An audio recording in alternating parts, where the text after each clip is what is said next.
Panginoon.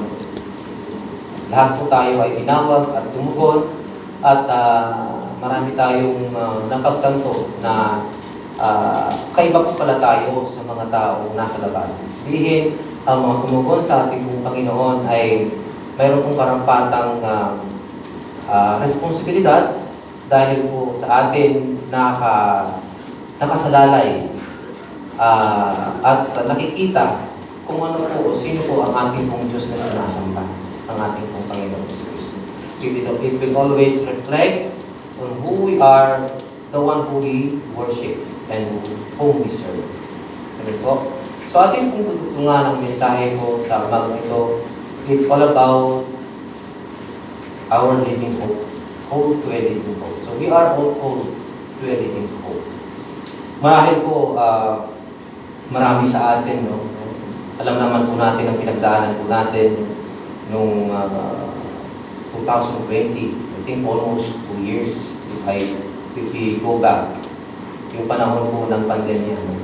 So, we hear many news. We hear, I think it's bad news for us because meron na balitaan yun na isang pamilya na maski yung kanyang mga anak ay kinitil niya, pati ang kanyang buhay. Because she loses hope for something that it cost her na until the death, not on her death, but the death of her children.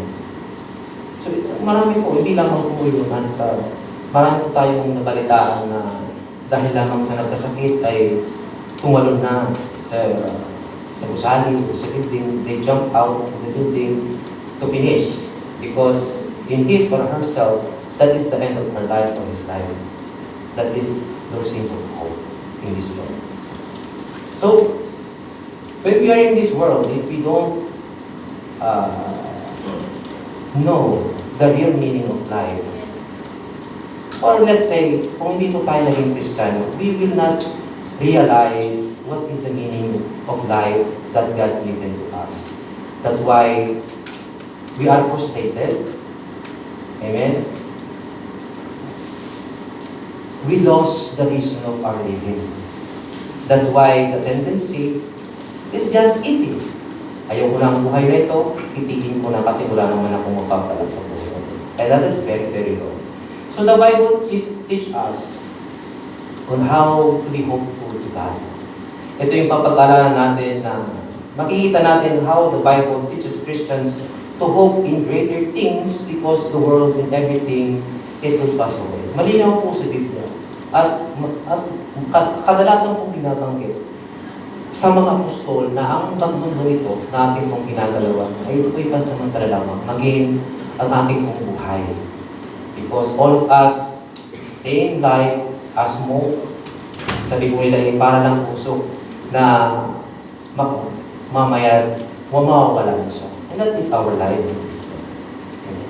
But the Bible teaches us, especially in Revelations, those who are Christians that are persecuted at that time, of course, they are persecuted because of their faith. So John, the one who write the book of Revelations, encouraged those Christians to have faith in God, to hope in God. Because on that time, ang katumbas po nung kanilang pananampalataya ay kamatayan. Whereas, of course, if that is the consequences, maybe baka sa atin maraming tatalikod sa ating pananampalataya. That's why, let us study the book of Revelations in chapter 21, verse 1 to 8. Kung ano po yung tinatawag na kapag-asahan o yung pag-asa o yung living hope o yung hope natin bilang isang sumasampalataya sa Panginoon. So basahin po natin at sumunod po kayo sa pagbasa. Sa mga patanan lang po ninyo kasi medyo po mahaba. So sabi po dun sa verse 1, pagkatapos nito, nakita ko ang isang bagong langit at isang bagong lupa. Wala na ang dating langit at lupa. Wala na rin ang dagat. At nakita ko ang banal na lungsod, ang bagong Jerusalem na bumaba mula sa langit, buhat sa Diyos, gaya ng isang babaeng ikakasal. Siya'y nakabihis at nakahanda sa pagsalubong sa kanyang mapangasawa. Narinig ko ang isang malakas na tinig mula sa trono. Tingnan ninyo, ang tahanan ng Diyos ay nasa piling na ng mga tao. Maninirahan siyang kasama nila at sila'y magiging bayan niya. Diyos mismo ang makakapiling nila at siya ang magiging Diyos nila. At papahirin niya ang bawat luha sa kanilang mga mata. Wala nang kamatayan, dalamhati, pagtamis, at paghihirap sapagkat lumipas na ang dating mga bagay. Verse 5. Pagkatapos ay sinabi ng nakaupo sa trono, "Pagmasdan ninyo, ginagawa kong bago ang lahat ng bagay." At sinabi niya sa akin, "Sulat mo sapagkat maasahan at totoo ang mga salitang ito." Sinabi rin niya sa akin, "Naganap na, ako ang Alpha at ang Omega, ang simula at ang wakas. Ang sinumang nauuhaw ay bibigyan ko ng tubig na walang bayad mula sa bukal na nagbibigay buhay. Ito ang makakamtan ng magtatagumpay. Ako'y magiging Diyos niya at siya'y magiging anak ko. Subalit, para naman sa mga duwag, mga taksil, mga gumagawa ng mga kasuklam-suklam na bagay, mga mamamatay tao, mga nakikiapid, mga mangkukulam, mga sumasamba sa Diyos-Diyosan, at sa lahat ng mga sinungaling, ang magiging bahagi nila ay sa lawa na nagdidiyab na apoy at asupre. Ito ang pangalawang kamatayan. Tayo po yung nanalangin. Nakilang Diyos ang makapangyarihan sa lahat. Panginoon, muli ay humihiling ng karunungan sa pamagitan po ng iyong banal mong Espiritu na siyang magpapaunawa sa aming pong pagkakaroon. Salamat po, Panginoon. Ito po ang aming pagsama at pagdanan sa pangalan ng Diyos Kristo. Amen. Ito po ay sinulat po ni Juan. Ito po ay isang pangitain, pahayag ng mula po sa Panginoon. May sulat po ito upang makita po natin yung panahon na paparating, hindi lamang sa mga magtuwid, kundi sa mga suwaid din, o yung mga sumuway, yung hindi sumusunod, ayaw sumunod sa ating pong Panginoon. So, ito po yung vision po ni Juan na kung saan nakita niya yung nakahanda na darating na panahon para sa ating lahat. So, kaya nga po ito po yung aklat at higit yung ito po yung dalawang chapter na kung saan ay mababasa natin na if we read this verse, these chapters, these two chapters, we can see how God is amazing to us and how will God pursue yung gagawin niya, yung kanyang pangako sa kanyang nagmamatapat at nakapanatili at nagtagumpay ng mga Kristiyanong katulad natin. Okay po? So let us answer the questions. Kung what are we hoping for in this world? So, ano ang ating inaasahan sa mundo ito? Of course, we have so much things that we are hoping for in this life. Many things, maybe, syempre, hindi naman, wala naman naghahangad na madagdagan yung mga sahod, magkaroon ng mga asawa sa mga walang asawa, mapagpatapos ang mga anak sa pag-aaral. O di man kaya ay isang, we are hoping that someday we can be said that we are a good steward, a faithful servant of the Lord. So, ano po ba? Yung anong ating pong inaasahan sa mundo ito? So, first, we are hoping for a new home. So, ibig sabihin, new home, ibig sabihin new, bago. Amen? If you say, may bago ako, iba yung feeling ko kasi, iba yung expression, iba yung mukha, iba yung reaction. If we say, bago, bagong kasal, bagong telepono, bagong trabaho, bagong dalo. Iba po yung feeling natin if we say, a new, bago.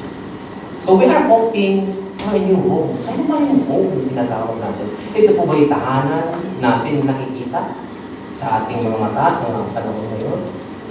O O ito po ba yung pangako na kung saan nangako ang Panginoon na maghahanda siya ng tahanan para sa atin? So basahin po natin po sa verse 1 to 3. Pagkatapos ito, nakita ko ang isang bagong langit at isang bagong lupa. Wala na ang dating langit at lupa, wala na rin ang dagat. Alam po natin na simula po ng pagkakasala ng tao, ang lupa natin kung kinakatayuan, ito na po ay nakondemn dahil po sa pagkakasala ng tao. That's why God will not be indwelt anymore in this earth. Why? Because of the sins. Because of the fall of flesh. Kaya nga po, pagkatapos ito, ibig sabihin po, may nangyari na po. Ito po yung nangyari na kung saan ay hinusgahan na. Nahusgahan na ang lahat. At pagkatapos nun, ito po yung sinabi ng Panginoon, ito po yung nakita ni Juan na kung saan ay darating. Ito yung nakita niya yung bagong langit at isang bagong lupa. Ito yung new heaven and new earth. Wala na ang dating langit at lupa, wala na rin ang dagat. Sabihin lang nakita natin na it is physically, we will not see anymore yung karagatan. Amen? Physically makikita natin, it is heaven and earth lamang yung makikita natin sa panahon darating. Ang nakita ko, ang banal na lungsod, ang bagong Jerusalem at bumaba mula sa langit buhat sa Diyos. Gaya ng isang babaeng ikakasal, siya'y nakabihis at nakahanda ng pagsalubong sa kanyang mapapangasawa. Ang bagong Jerusalem ay bababa mula po sa langit. Ibig sabihin, sabi nga dito, narinig ko ang isang malakas na titik ng trono. Tingnan ninyo, ang tahanan ng Diyos ay nasa piling na ng mga tao. Ito yung kung saan, yung dati niyang plano na kasama niya ang tao sa walang hanggan ay muling magbabalik dahil ang pangako niya ay tinupad niya. O tinutupad ng Panginoon. So makakapiling niya muli ang kanyang mga tao na matapat sa kanya. Maninirahan siyang kasama nila. Why? Even though He is a holy God, amen, we will be with Him forever. Why? Because we will be same like Him as yung katawan natin ay we will be resurrected. Hindi na to yung ating pong katawang lupa, ang ating pong katawan pagdating ng panahon. Pagkasama na natin ng Diyos, ibig sabihin, banal na rin tayo. Hindi na rin tayo magkakasala, sapagkat hindi natin makakapili ang Diyos kung meron po tayong mga kasalanan. Kaya nga po lahat ng mga makakapiling ng Panginoon, those who are being overcomer, or who are the one who overcame everything and faithful to Him, He will be with Him forever. Sabi niya doon, maninirahan siyang kasama nila at sila ay magiging bayan niya. Hindi na lamang po ang kanyang piniling bayan ng mga kasama niya. Di po ba? Alam natin, ang piniling bayan ng Israel, kundi lahat po tayo na sumasampalataya sa Panginoon ay magiging at aariin niyang sariling bayan. Diyos mismo ang makakapiling nila at siya ang magiging Diyos.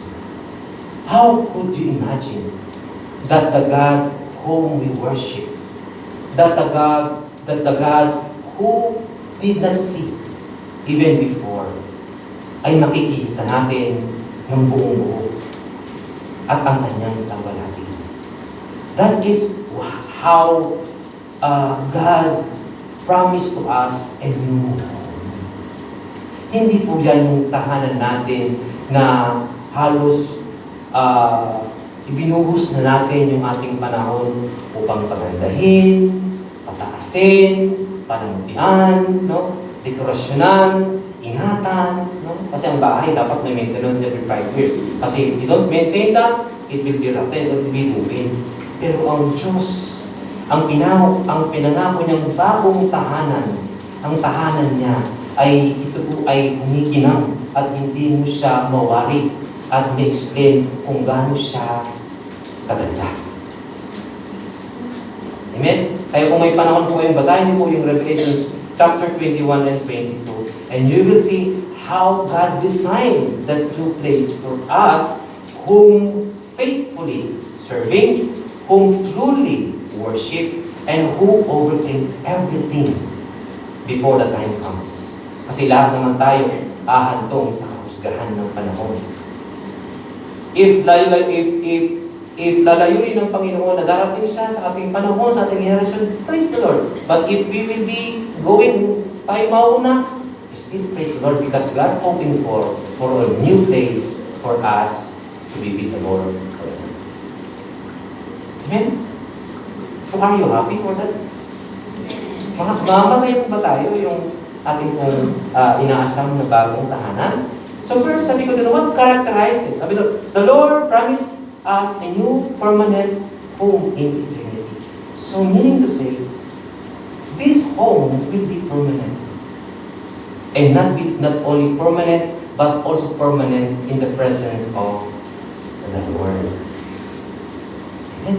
At ito po ay pinangako niya sa lahat ng kanyang mga anak. Amen? So there is new heaven and a new earth coming. And it will be the home of those who will overcome. So ano po ba yung characteristic ng place na ito? So first, ito po ay it's a place, it's a new place. Ito po ay bagong lugar. Amen? Okay po ba kayo? O baka naman po ba kayo?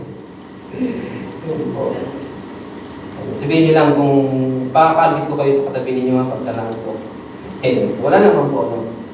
Yan. Kasi lahat naman po tayo ay nakatuon sa salita ng Panginoon. Ano po, it's a new place. The new heaven and new earth will be different from what we have today. Yes, of course. The new heaven and new earth will be different from what we have today. Why? Because our home in this world, yung existing, what we have right now. Why? Because dito po makikita po natin hanggang ngayon, no? Ito po yung punong-punong ng daya. Yung mundo ko. This world is full of lies. Amen? Full of rejection. Amen? Full of sicknesses. Full of hardship. Full of frustration. Amen? Kahit nga Kristiyano, nararanasan natin po yung ganitong mga bagay dito sa mundo.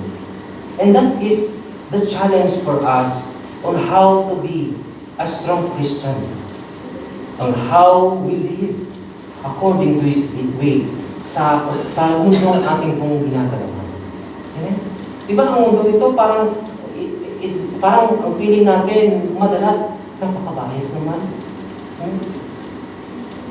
Tayo pa na gumagawa ng matuwid, tayo pa ang nadadaya, tayo pa ang nahuhuli, tayo pa yung nawawalan. Tayo pa yung nakakasakit.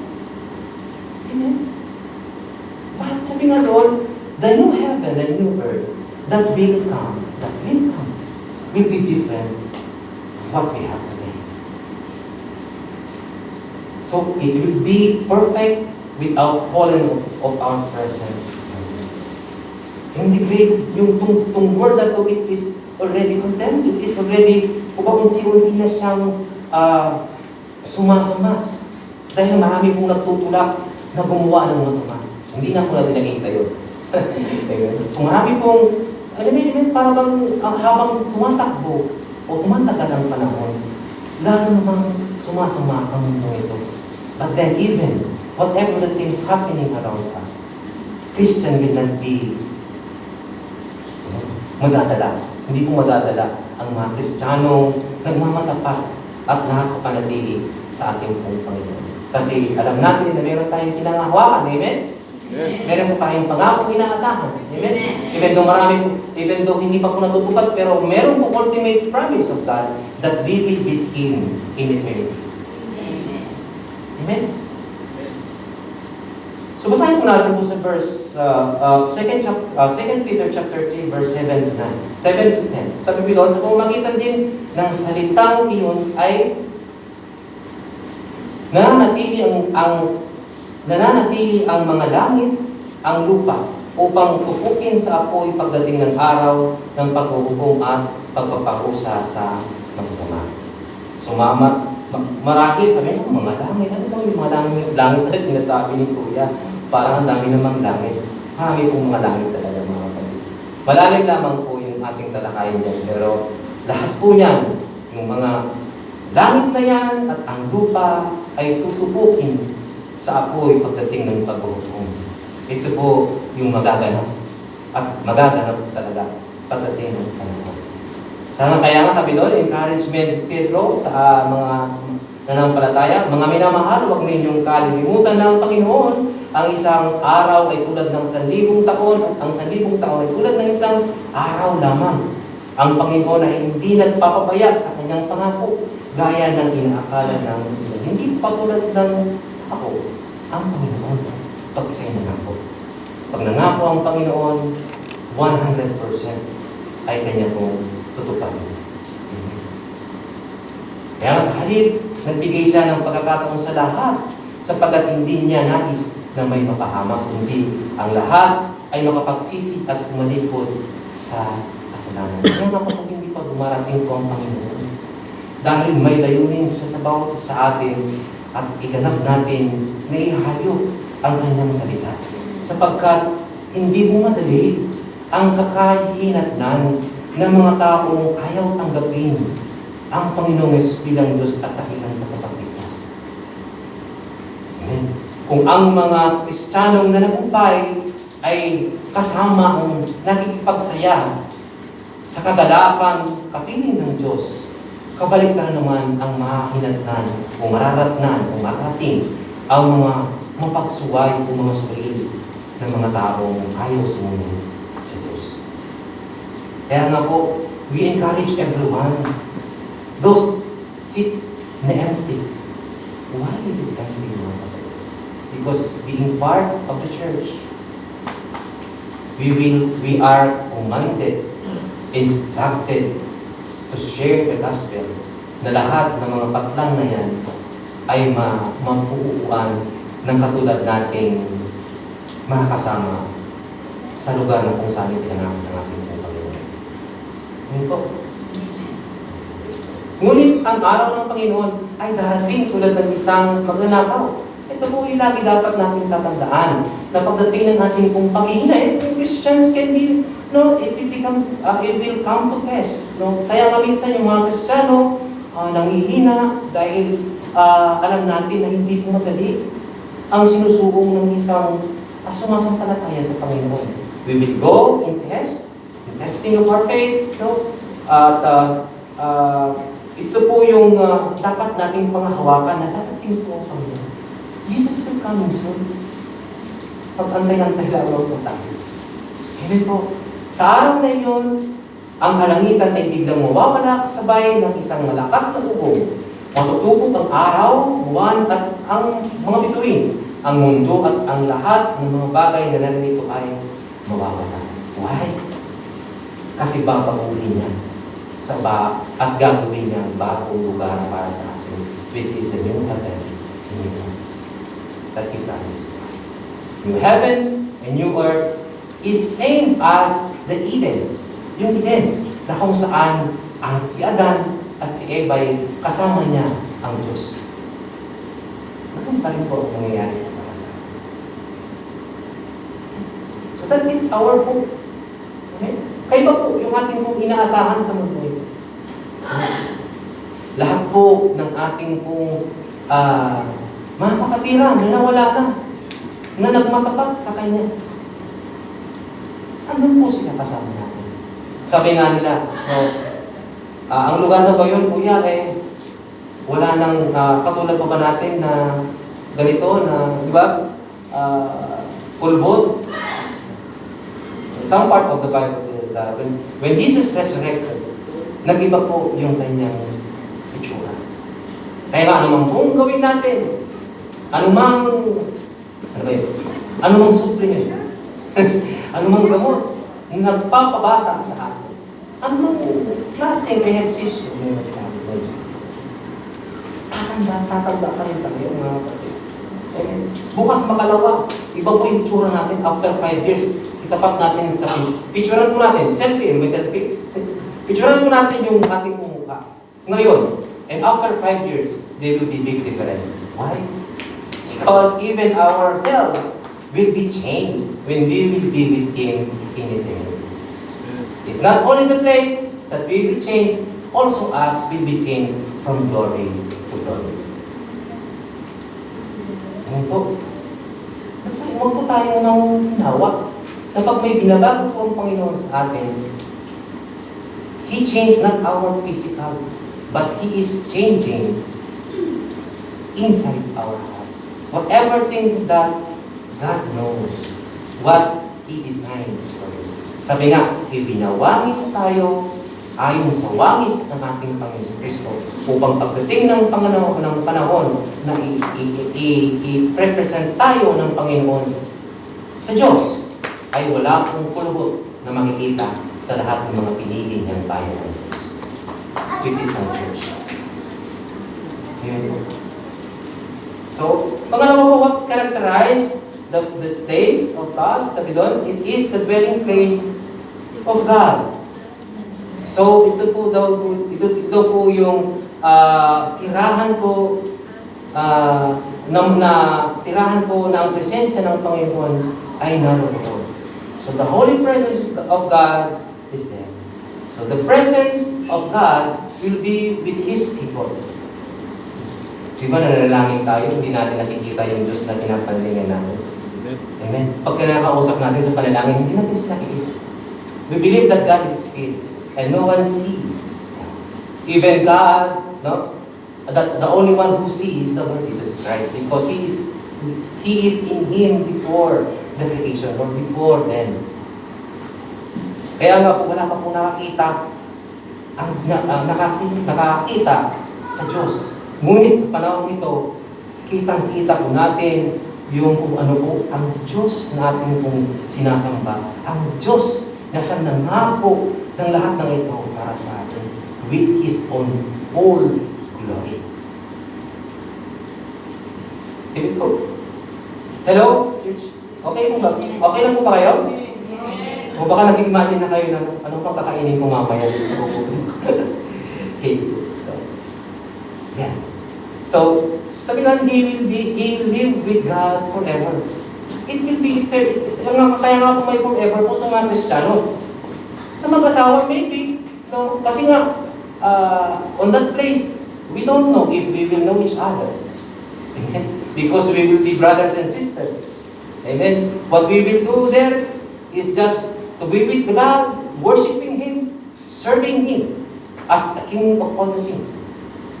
Amen? Kaya nga po sabi nga, this is the forever of the Christians. Yung we will be with Him in eternity. In this world, we live for God. Now, in this world, we live for God. In the new heaven and new earth, we will be living with Him. Ha? Tayo po sa mundong ito, we are living for God. Amen? That's why we are trying, sinisikap nating mamuhay ayon sa kalooban ng Panginoon. Amen? Pero pagdating po ng bagong langit at ang bagong lupa, we will be living with Him. Ibig sabihin, kasama natin ang Diyos.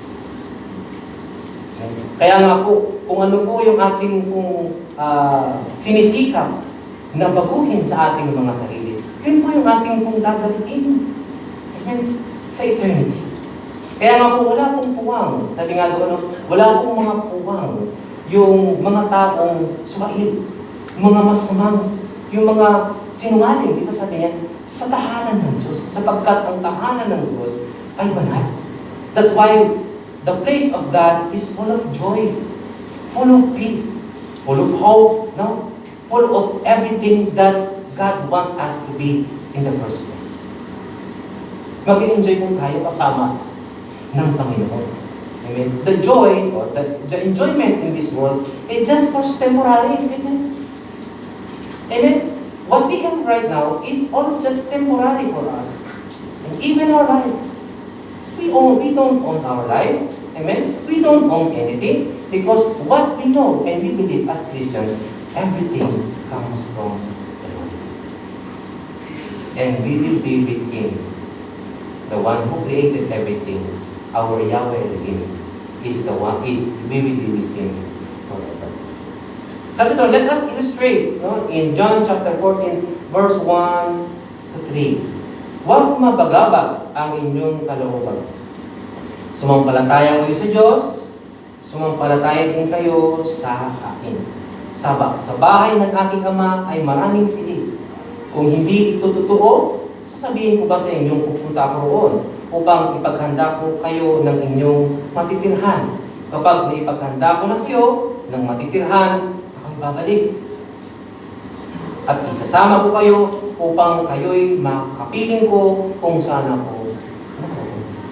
This is what the Lord Jesus Christ says to His disciple. Aalis ako. Ngunit pinangako niya na mayroon siyang isusubo yung kung banal na Espiritu. At nabagabag po ang kalooban ng mga kanyang mga alagad. Kasi ngayon, kasama nilang Diyos na kung saan doon po yung source ng kanilang pag-asa, yung source ng kanilang kalakasan, ay sasabing, aalis siya. Di po ba? Sino po ba yung hindi malulungkot na yung kasama mo ng pagpaministeryo ng ilang taon at kinikilan nilang Diyos ay aalis? E paano na po? Ano na po yung nangyari sa amin? Pero sabi nga doon, sabi niya sa kanyang mga alagad, huwag mapagabag ang inyong kalooban. Bakit? Sabi niya doon, sumampalataya kayo sa Diyos, sumampalataya din kayo sa akin. Have faith. Have faith. Ano man yung buhay natin na ngayon, have faith. Amen? If you don't have a good life, have faith. If you have a miserable life, have faith. Because whatever, yung mga Kristiyano, the early Christians, especially those who are disciples, hindi po madali yung kailan pong hinahanatnan dahil sa kailan pong pananampalataya. That's why he encouraged, kasi nga po siyempre, they will be persecuted because of their faith. Kaya sumampalataya kayo at sumampalataya din kayo sa akin. Sa bahay ng aking Ama, o ang Diyos, ay maraming silid. Maraming daw silid sa Kanya. Amen? Hindi na po yung apartment o yung ating bahay na ating tinitirhan na masikip pa sa ating bahay, di ba? Luwag-luwag ang tahanan natin po sa Pilipinas, pero pagdating nito, parang sikip-sikip naman ang bahay natin. Parang iisa lang yung kusina, iisa lang yung higaan, isa lang yung kainan, di ba? Pero this time, those who are faithful, God promised that they are many rooms in His place. Wala nang apartment. Wala nang rent. It is permanent, and we will be with Him forever. Amen? Amen. So, dapat doon, kung hindi ito totoo, sasabihin ko ba sa inyo, pupunta ako noon? Kung hindi pa totoo, sabihin ko ba sa inyo? Amen? Kung naniniwala kayong, sabi nga doon, kung naniniwala kayo sabihin ko ba sa inyo, pupunta ako noon upang ipaghanda ko kayo ng matitirahan? Sabihin, nagsisinungaling ba ako sa inyo? Kailan ba ako nagsinungaling? Para sabihin ito? Mawari ng Panginoon. At kapag ipaghanda ko na kayo ng matitirhan, so He is preparing for us. God is working, mga kapatid. Na minsan akala natin natutulog ang Diyos, hindi po natutulog ang Diyos. Amen?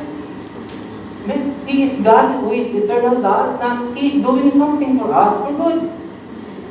Hindi lamang po ngayon o noon siya mabuti, kundi sa hinaharap ay mabuti pa rin ang ating pong Panginoon. Ako'y babalik. Ito po ba ipangako? Of course. Diba? Pagka magbabakasyon tayo, amen? O anak, mag-a-abroad lang ako. 2 years lang, babalik din ako. And that is hope for our children. That is the hope of our niece, our brothers, our parents. Babalik ako na. Antayin mo lang. And what Jesus promises to His disciples, na aalis siya pero babalik din. It is It's a promise. At isasama ko kayo. Yun po yung maganda eh. Isasama ko kayo. Kung saan niyo gusto. Pumunta sa Disneyland, pumunta sa magliw-aliw, dadalhin ko kayo kung saan kayo masaya. Ang sabi ng Panginoon, isasama ko kayo upang kayo'y makapiling ko kung saan ako naroon. Hindi po ba? That is our hope. Ito yung hugot natin dapat sa mga sumasampalataya sa Diyos. Huwag yung ibang hugot. Pag hugot ng mundo, idadawin ka lang yan. You will expect things, but it will take nothing for us. But if you hope for the Lord and expect what His promise, God will be done for us. Amen po. Praise the Lord. So, alam niyo po ba yung Castaway na movie? Sino po yung mahilig pong manood? I think 2000 po. Hindi luma na kasi siya. Pero, palagay natin napanood po ninyo. Amen. Yung Castaway, si Tom Hanks. No, na siya po ay may fiancé na dapat kakasal sila. Mapapangasawa niya. Pero dahil sa trabaho niya, because of his duty, lumipad siya. Dahil yung trabaho niya, yung trabaho sa Korea, experiments. Natis na na-crash yung airplane. Siya lang yung nabuhay at nandun siya sa island. Diba? And sabi nga doon, he was posted because her fiancé thought that he was already dead and married another. Of course, many years na nandoon siya sa island na wala siyang kasama. At ay na-expect ng kanyang asawa na darating siya at alam niya na akala ng asawa niya namatay na. Akala na niya mag-asawa. At yun nga, pagdating niya, nagulat. Kasi yun nga, akala nga niya namatay na yung kanyang inaasahan. Kaya nag-asawa na siya. We cannot blame yung fiancé po ng yung actor. But she is not the same with God. Whatever the promise of God, yung covenant, yung agreement na pangako niya sa atin, ay kanya pong tutok din. Kaya nga po, sabi nga doon, He knew what these Christians in Revelations were experiencing and He showed them hope for the things that are to come. Kaya nga po alam niya na uusigin ng mga Kristiyano. Kaya nga po i-encourage niya yung mga Kristiyano.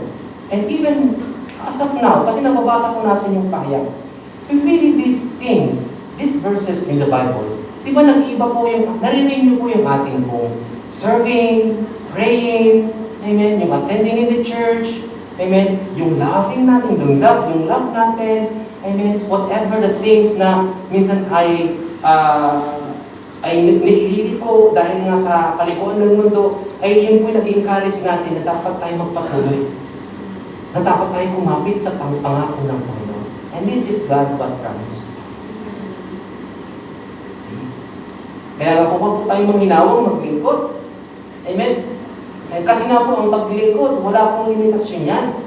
Let us use our time for the Lord.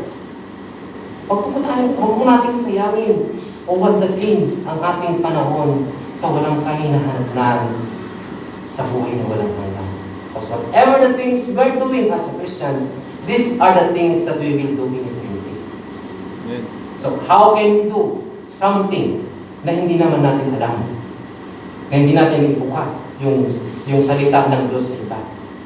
Lahat ng ating masasalita pagdating ng panahon ay pagpapala, mga salita ng Panginoon, the good words that from the Lord that we learn from Him. Amen po? Hello? Yun po yung pangako ng Panginoon. So, next, what are we hoping for this world? So, ano po ba yung inaasahan natin? O, parating na pong Pasko at bagong taon. Bagong taon, Pasko, bagong taon, kailangan may bago akong damit. Bago akong bag. Kailangan akong mayroong bagong investment. Kailangan may bago ako kasi bagong taon. Amen? So, yun po ba yung inaasahan natin? Amen po. So, like, we are hoping for new things.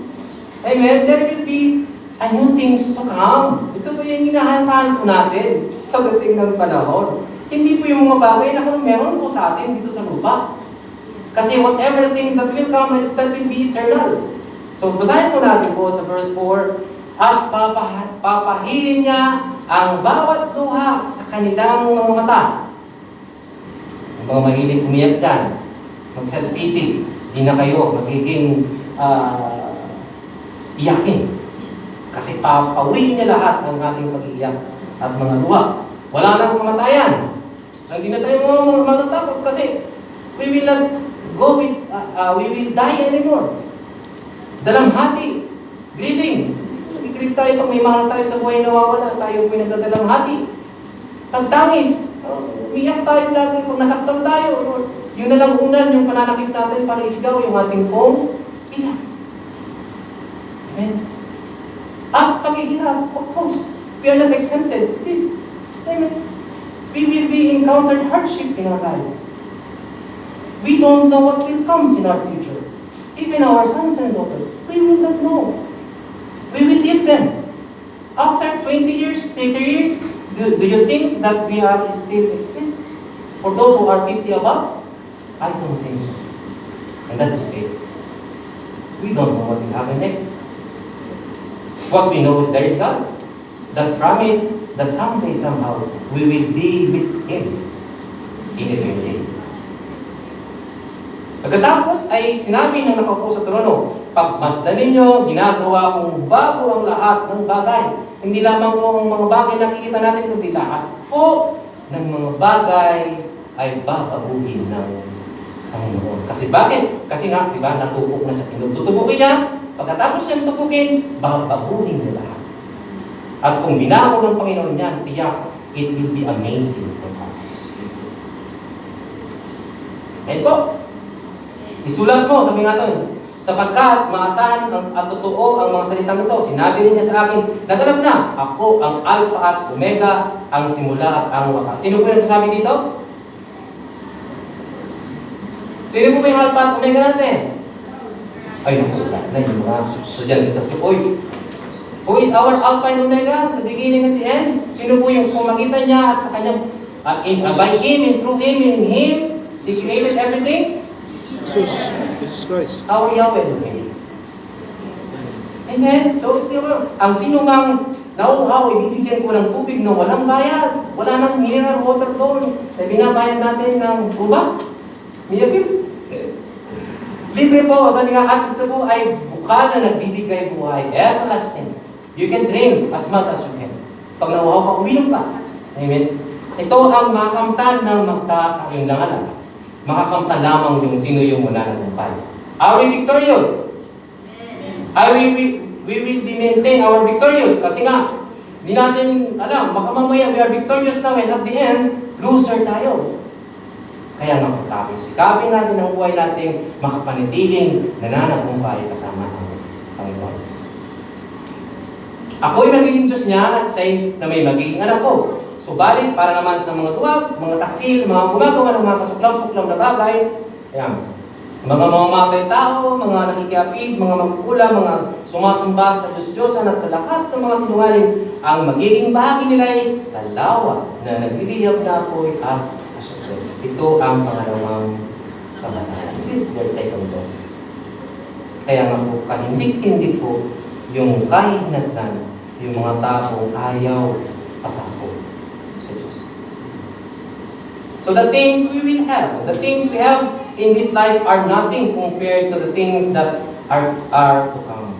So wala pong katulad yung mga bagay na inaasam natin dito sa mundong ginagalaw natin sa mga bagay na darating na ipinangako ng Panginoon. The present pains and frustration will pass away. So ano man yung ating pong kasalukuyang kahirapan, paghihirap, pagkabigo, pagka-reject. Yung pagka-taksi, yung pinagtaksi lang ka. Amen? Lord, bakit ganun? Ako na yung ako na yung gumawa ng mabuti, ako pa yung naging masama. Eh, mga kadalas-kadalas, bakit ako pa yung sinisisi, hindi naman ako nagkasala? Amen. But we humble ourselves because God knows. And sa darating yung panahon na lahat ng mga ito'y papalitan niya. There will be no more pains, no more frustrations, kasi wala nang kasalanan sa presensya ng Panginoon. And that is our encouragement for us to continue and pursue our goal sa buhay na kasama natin ng Diyos. Sabi doon, there will be no more pain. No, kaya nga po, kung ano nga yung kasakitan natin, wala na. Ang pinangako ng Panginoon, babaguhin niya yung ating katawang lupa. At hindi yung kulubot na ating mukha ang makikita pagdating ng kundi ito ay kaaya-aya. Ano po yung kaaya-aya? Maybe yung age mo, kaya edad ka ng 60, yung edad mo siguro mga 30. Mukhang fresh pa yan eh. Hindi yung mga 30 plus dito, mukhang fresh pa. Pero pagdating ng 40, 50, 60, 70, naku Lord, kailangan ko na yata magpabilo. Kailangan ko na yata mag-supplement ng pang-renew ng rejuvenizing. Rejuvenizing, ano ba yung mga ginagawin natin? Amen? Diba, daming mga pakalastas, tayo man nakakaliw, naniniwala. Something somehow, pupulupit din yan mga kapatid. Amen? Because our swan is already content. Hindi babaguhin po niya. So, sabi nga doon, God will wipe every tear from our eyes. Kaya nga po, anuman yung ating pong iniiyak sa Panginoon, sa ngayon, wala na po pagdating ng panahon, pagkasama natin ng Diyos. Amen? We will be with the one who gives the joy for all the Christians. Pero yung joy na nararamdaman natin pag tayo nagkakasama, yun po yung mararanasan natin kasama yung nagbibigay ng kagalakan sa atin ng Panginoon. Not only Christmas, amen, na nagkakaroon tayo ng joy, diba? Kumakanta tayo ng joy to the world, but in eternity, we will have the joy kasama ng Panginoon. So there will be no more death. Kaya yung ating pong pangungulila, wala na po. Amen. Whatever we miss, pagdating ng November 1, whatever we miss in our life, the one whom we love and be part in our life, if that or those who died and accept that the Lord Jesus Christ as their Lord and Savior, their assurance is with the Lord. At makakasama natin pagdating ng panahon. That's why we encourage everyone, our family members, na masiran hanggat mahal. Sapagkat yun lamang po yung ating ultimate goal sa ating being part of the family na sila yung makakilala sa Panginoon. Amen po? Amen. So the water of life will be available to those who overcome. Sabi nga po sa verse 6, this is the greatest fear of men and the Lord is addressing here. Sinabi niya sa akin, naganap na. Ako ang Alpha at Omega, ang simula at ang wakas. Ang sinumang nauuhaw ay bibigyan ko ng tubig na walang bayad mula sa bukal na nagbibigay buhay. So wala nang mauuhaw ng dagdag. Because there will be overflowing river. Ang bukal na nagbibigay buhay para sa lahat ng mga. Sino po ba yung mga pinangakuan niya? Sino po yung mga makakaranas nito? Sino?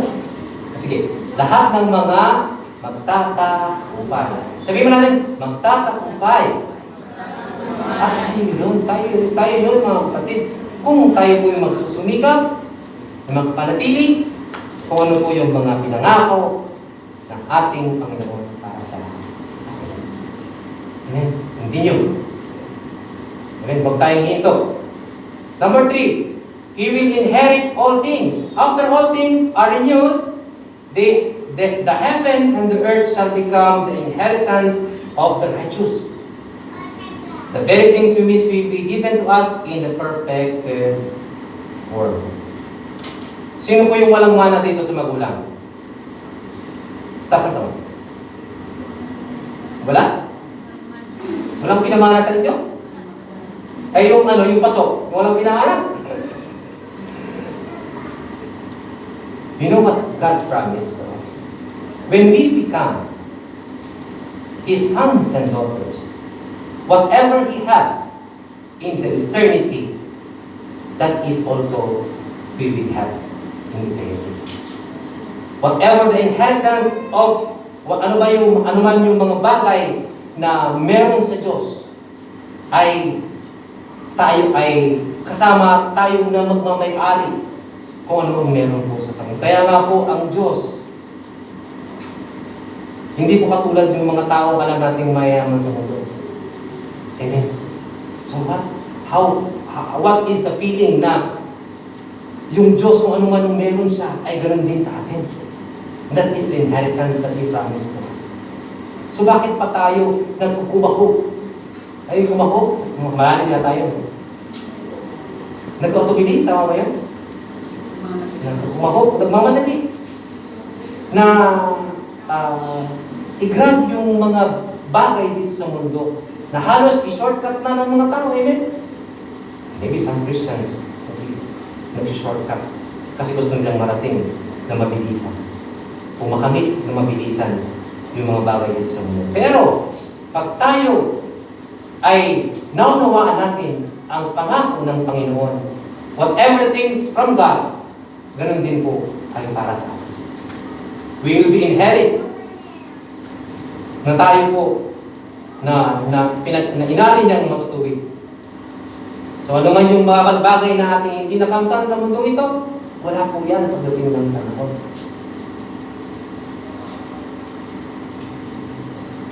That's why sabi doon, we can see how the Lord sustain us. Maski yung mga unang yung mga Israelita noong unang panahon. In all generations from generations, hindi po nagkukulang ang Panginoon. Hindi po nagpabaya ang Panginoon. Amen? Yun nga lang, kahit sa ating panahon, marami tayong gusto na hindi na naman natin kailangan. Isipin, we have many wants in life. Even that things is not our needs. But God also sustain whatever our needs. Kasi alam niya kung lahat ng ating pong mga pangangailangan. That's why, kung wala po tayo sa Panginoon, we don't realize na lahat pala ng bagay na ito ay pansamantala sa buhay na ito. Amen? Yan. So what happens when we lose this hope? Sabi doon sa verse 8, sabi doon, subalit para naman sa mga duwag, mga taksil, mga gumagawa ng mga suklam na bagay, mga mamamatay tao, mga nakikiapid, mga mangkukulam, mga sumasamba sa mga Diyos-Diyosan, at sa lahat ng mga sinungaling, ang maging bahagi nila ay sa lawa ng nagliliyab na apoy at asupre. Ito ang pangalawang kamatay. Do you think those who killed themselves because they are already frustrated to live in this world ay mapupunta sa langit? Do you think? Of course not. Amen? Kung kinitin mo yung buhay na binigay ng Panginoon sa atin, of course, you will be part of these people na itatapon sila sa nagliliyab na apoy at asupre, which is the second law. Hindi po siya nakawala sa frustration o problema niya sa buhay dito sa mundo. Kundi, lalo pang higit na mapaparusahan kung sino yung hindi nagtitiwala at nagiging suwahil at ayaw sumunod sa Diyos pagdating ng panahon. Amen po. That's why we don't lose hope. Amen? Lord, ayaw ko na. Uwi na lang ako. Wala naman akong nararating. Wala naman nagbabago. Pareho lang. There is purpose why we are still here in Kuwait. There is a purpose why you have still beside you na nakikita mo. Kasi pagdating ng panahon, hindi mo na yan makikita. Amen? Kasi hindi naman tayo pare-parehan ng lugar na pupuntahan o babalikan. But the thing is, we have the hope that someday, somehow, those who are faithful to Him, we will be together in eternity. Amen? Kaya lubos-lubosin nyo na. Huwag nyo lang awain. Huwag na kayo magtampo-tampo. Magmahalan tayo sa bawat isa. Parating na naman ang Pasko at bagong taon, magpatawad po tayo. Love, love, love. Share, share, share. Give love. On Christmas Day, sabi nga sa kanta. Wala namang puto ito yung ganun, diba? Praise the Lord. So when one loses hope for these things in life, he lives only for himself, of course. If we loses hope in this world, diba? And for the things that this world will give, there is no more consideration. Wala na sa iyo yung buhay na walang hanggan. Wala na sa iyo yung langit. Wala na yung renewing, no? Of the renewing and consummation of all. Parang hindi ka na naniniwala sa Diyos. Kasi nakasalalay na yung kung anong possession, kung ano yung meron ka, kung ano yung bagay ka dito sa mundo. Di ba ganun po?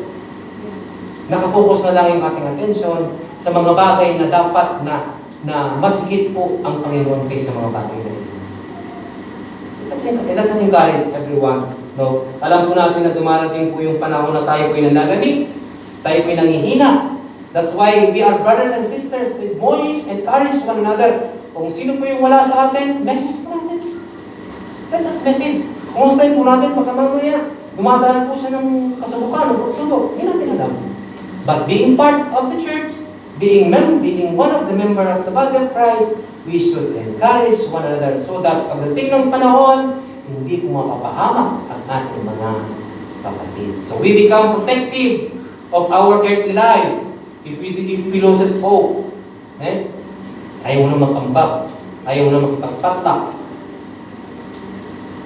Dahil patak, kuya. Lahat ng service may patak. Well, it's up to you. If you are willing to give, if you are willing to share, praise the Lord. If you are not willing to share, it's up to you. It's up to us. What we can able to share, glory to God. Because God blesses those who are cheerful. We easily compromise the right for the expedient. No? If we loses hope, we shortcut the things. May shortcut po? Madali yan. Marami tayong mga bagay minsan na, Lord, alam mo naman yung pangangailangan mo. Ito lang yung kaya kong gawin. Shortcut. Compromise. No. God will help us. Kaya lamang po tayo nahihirapan kasi dinadaan po tayo tama at kawastuhan. Which is that is the will of God. Mahirap man yun. Mahirap yun. Amen po. Lalo pag hindi tayo nasanay. Pero yun po yung plano niya at disenyo niya pagdating ng panahon. Kasi ayaw niya yung mapupunta sa langit na sinungaling. Di ba? Marami doon. Sinungaling. Sumasamba sila ng mga Diyos. These are the things that is not allowed in the new heaven and new earth. So we are numbered among those who will ultimately suffer. So kasama tayo sa mga taong, di ba, kahit na Christian. Kaya nga encourage ni Juan, ni John, those who are Christian at that time, patuloy kayo. Encourage him to continue. There is hope for the Lord. Hope for the Lord. Mayroong pangako ang Panginoon, darating tayo dyan. Ang pangako ng Panginoon ito. At yan ang pinangako niya para sa atin. Amen po? Amen. So ano po ba yung natutunan po natin? So, what are we hoping for in this world? Basahin po natin isa-isa. We are hoping. Again. We are hoping. Bagong tahanan. At pangalawa, we are hoping sa mga bagay na bago na nagmula sa ating Panginoon. Conclusion. Revelation is a letter given to churches in distress. Ibig sabihin, sa gitna ng kailang kapighatian. It was written for Christians who were losing their hope and their commitment to live for the Lord in this world. Amen? Because of their faith, no, ito po yung kanilang nararanasan. Pero siguro sa atin naman, iba po, di ba? Iba po yung nararanasan natin dito sa mundo. Kaya iba po yung kanilang ng pag-uusig. Minsan nauusig tayo sa ating mga kamalian. Nauusig tayo sa mga dapat natin ituwid sa ating pumubuhay. Nauusig tayo sa mga maling desisyon sa ating pumubuhay. Nagkakaroon tayo ng problema at sinasabi natin pagsubok, ngunit ito yung mga bunga ng ating maling pagpapasya at pagpaplano na wala ang Panginoon. That's why the grace of God is greater than everything. Bagamat tayo po ay mayroong mga ganyan, pag tayo napapasakop sa Panginoon, kaya niyang gawin at kaya niyang ituwid, kaya niyang iwangis ka muli kung ano yung kanya gusto niyang disenyo ng kagaya niya katulad natin. Para sa akin. It is encouragement to overcome and remain faithful to God. Amen? We must remain faithful. Kahit na nakakarinig tayo ng against para sa atin, kahit na nakakarinig tayo ng correction sa atin, kahit na nakakarinig tayo ng mga negative feedback sa atin, we must take as that positive.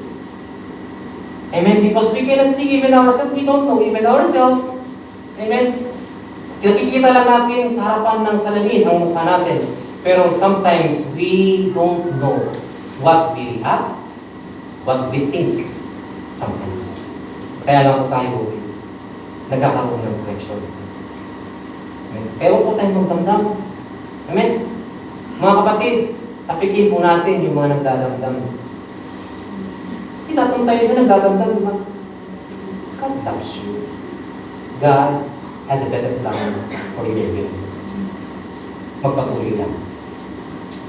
Amen? So Christians are not exempted from the pain and the sorrows of this life. We are not exempted in this world. Amen? Daranas po tayo at hindi po natin alam kung ano po yung panahong darating para sa atin. Sometimes, it even seems that they have greater share. Ang pagiging Kristiyano po, amen, ay laging palabas po yan. What I mean, hindi yan papasok sa atin. Palabas. Laging may inaambag. Laging may hinahandog. Laging may ibinibigay. And that is Christian. Being Christian is being a giver of everything. And most of all, to the Lord, who is the giver of everything. Amen? Kaya huwag po natin tayong manghinayang kung ano po yung naitutulong natin, naibibigay natin sa ating kakayahan. Kasi alam na pa naman po ng Panginoon niya. Amen? Pag po natin isipin na, lagi na lang siya natutulungan, buti nga, ikaw ang tumutulong, ikaw ang natutulungan, anong pakiramdam mo? Anong pakiramdam natin? Yung nagigipit, nagkakasakit, yung nangihina. Di ba ayaw natin? And that is what we should see the feelings kung ano po yung katatayuan nila sa kanilang mga paa. Tingnan natin minsan yung kung ano yung nararamdaman ng isang kapatid na tumarahan sa ganitong mga bagay. And we will have that love, that care, that affections, that sharing to give to those who are in need. Our happiness, however, our hope, our joys, our faith do not come from this present world. So we can be happy and live not only for ourselves, but also for God, because we have the most publicized secret in the world. Hope. H-O-P-E. Hope for a new home and a new life with God in eternity. Pagpalain po tayo ng Panginoon sa kanyang mga salita.